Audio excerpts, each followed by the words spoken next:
Thanks, Mr. Speaker. Over the last 18 months, thousands of Alberta families have had to take a hard look at their household expenses and make some tough decisions to balance the bank account in the face of lost jobs and reduced income. Agreed.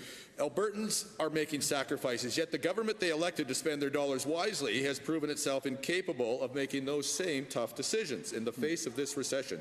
To the Premier, Mr. Speaker, why does your government refuse to acknowledge reality and adjust spending like Alberta families are doing every single day? Every day. Honourable Premier. Well, Mr. Speaker, in the last election, that member opposite's party ran on the idea of firing nurses and sending 12,000 new kids to school that September without a new teacher. Wow. And you know what? Albertans said, no, that's not the way we invest in the future. That's not how we have each other's backs. That's not how we move forward. And so we're going to go with what Albertans told us to do, Mr. Speaker. Well, thanks, Mr. Speaker. I congratulate the Premier in bragging about her $7 billion tax advantage. I will remind her it was $11 billion 2 years ago. You're welcome. Mr. Speaker, that's before the carbon tax and the $3 billion in debt from all the borrowing they're going to do.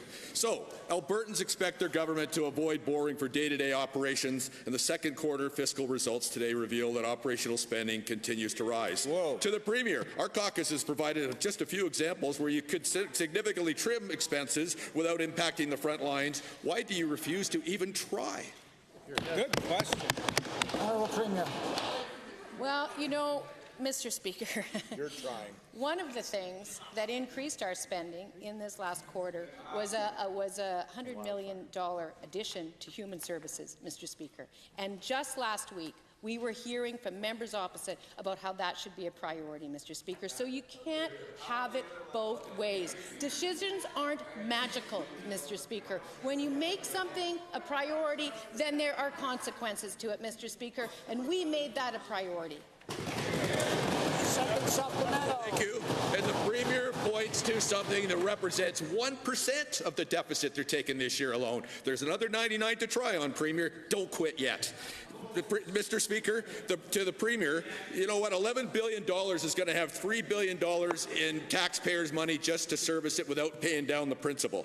To the Premier, when can Albertans expect your government to show when and how you plan to pay the billions and billions back you're borrowing, and when? What's the plan? Honourable Premier.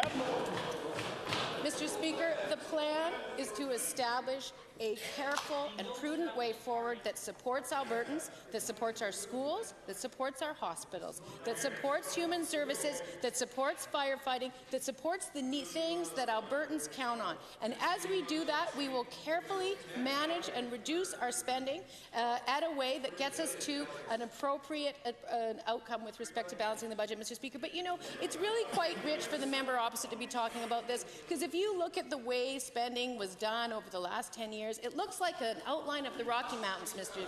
Speaker. No planning at all.